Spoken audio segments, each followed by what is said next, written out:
Hi kakabsat, panibagong araw, panibagong vlog. Bali ngayong araw nga ay mamamasyal tayo dito sa ating bagong bayan kung saan dito tayo nakatira sa Swal.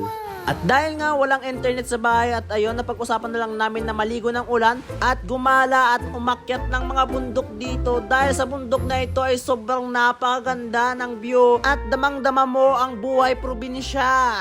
Hey! Sarapin! Inayan na nga rin namin dyan yung friend ni Nicole tapos ni Iyay na sumama sa amin dahil siya yung nakakalam kung saan yung lugar yung maganda dito. At syempre, may dala siyang tricycle at sasakyan lang kami dahil medyo malayo raw yun. Makalipas nga ang ilang minuto ay nakarating na rin kami dito sa aming first destination na kung saan tinatawag itong farm. Hindi ko lubos maisip na ito ay farm dahil wala akong nakitang hayop. Yung mukha lang nila yung mukhang hayop.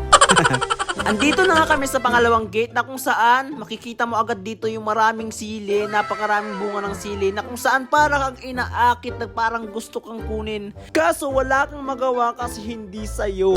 Nagpatuloy nga kami sa paglalakad hanggat makarating kami dito sa liblib na daan. At pagtapos naming tahakin ang liblib na daan ay dito naman tayo sa pataas na daan. Bali nga pala itong lugar na ito ay pinupuntahan tuwing mahal na araw dahil dito ay mayroong ditong mga ribulto na andyan si Papa God, mga cross, tapos yung si Mama Mary, yan. Tapos may munting kubo-kubo ditong napakaganda. Aroy! Nagpatuloy nga ako sa paglalakad dyan hanggang sa hindi nasang... Ang ganda ng view. Makalipas nga ang 2 minuto sa paglalakad ay narating na namin tong tuktok ng bundok na ito. At syempre dito pa sa hagdan ay napakaganda.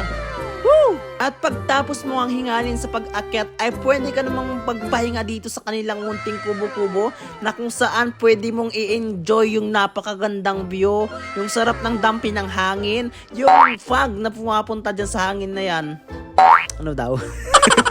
Kaya kung bago ka lang sa aking Facebook page ay mag-follow ka na, ayan, dahil hindi lang iisa yung mapanood mo dito dahil marami pang ibang destinasyon na pupuntan natin katulad nito, ito, at syempre, ito.